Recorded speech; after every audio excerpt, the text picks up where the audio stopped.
Sí, quiero justamente preguntarle sobre ese tema que era un aspecto que era el corazón, en parte espiritual del gobierno, al menos al principio, todo el tema de la puerta giratoria, que además sigue apareciendo, pero resulta que el gobierno pasó algo muy interesante, porque mientras el discurso de la puerta giratoria continúa, hoy día estamos permanentemente hablando sobre ese tema, un enfrentamiento importante del gobierno con los jueces, en su momento con la Fiscalía, ya no tanto, pero hoy día con la Corte Suprema, por ejemplo.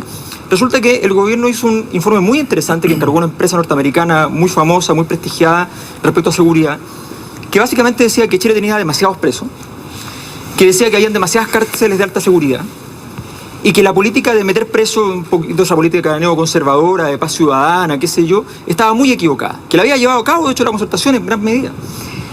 Y usted, de hecho, indultó a más de 6.000 presos. Y no llega ni al 4% de los que indultaron los otros gobiernos anteriores, o sea, una diferencia enorme.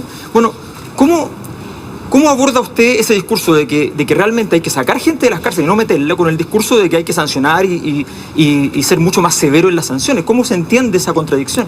Bueno, se entiende muy bien tomando en cuenta la gravedad del delito y la peligrosidad del delincuente. Nosotros indultamos a personas que habían sido condenadas por delitos que no merecían pena aflictiva, es decir, delitos no contra las personas, sino que esencialmente contra la propiedad, delitos sin violencia, y que hubieran cumplido la mitad, 2/3 o 3/4 de la pena, que tuvieran conducta ejemplar, y en algunos casos, por ejemplo, a las madres que tenían hijos menores de 2 años. Y efectivamente hicimos un indulto, que lo aprobó el Congreso, que nos permitió sacar de las cárceles a muchas personas que, en mi opinión, no debieran estar presos, para poder meter a las cárceles a personas que, en mi opinión, sí deben estar presos, como los narcotraficantes, los homicidas, los violadores. Esos son los delitos. Pero no entró mucha más gente a la cárcel, de hecho salió mucha gente, de hecho Chile bajó mucho en los rankings, Chile estaba a 3er lugar en el mundo en cantidad de gente presa, y bajó bastante en los rankings, hoy día tiene datos bastante más decentes en ese sentido. Bueno, el objetivo de nuestro gobierno no es meter a la gente presa.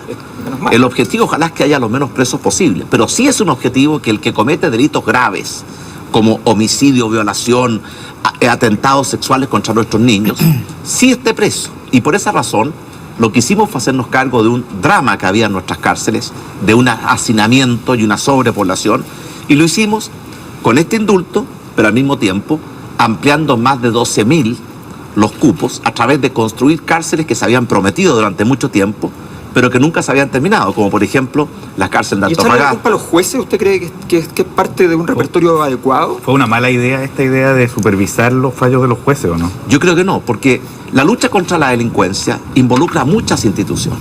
Carabineros, investigaciones, los fiscales, los jueces de garantía, los tribunales de justicia, gendarmería y por supuesto al gobierno y también a la ciudadanía. Y por tanto, si un eslabón de la cadena falla, la cadena entera se debilita. ¿Y ha fallado? Yo creo que sí. Yo creo que algunos jueces no están aplicando la ley ni en su letra ni en su espíritu. Le doy un ejemplo. ¿Por qué? ¿Por qué podrían querer hacer eso? Porque algunos jueces tienen una visión de que los derechos de los delincuentes valen más que los derechos de las víctimas. No, y la mejor prueba de esto... Pero de antojadizo. Esa es rara. No es rara porque esa es su visión. La mejor prueba de lo que estoy diciendo, que en muchos casos en que el gobierno ha apelado de la decisión de un juez, la Corte de Apelaciones nos ha dado la razón. Por ejemplo, el otro día 3 personas asaltaron a un adulto mayor y lo balearon.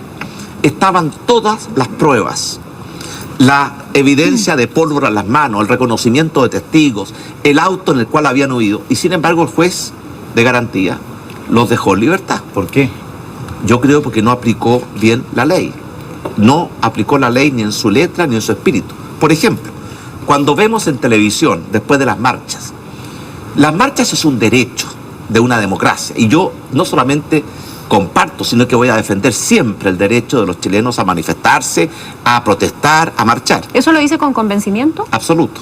Pero muy distinto es que al final de las marchas un grupo de delincuentes, como son los encapuchados, se aprovechen de una marcha para tirarle ácido o bombas molotov a nuestros carabineros, para destruir la propiedad pública, para destruir almacenes, comercio y quebrarle la vida a mucha gente que con un esfuerzo enorme han construido esos pequeños negocios.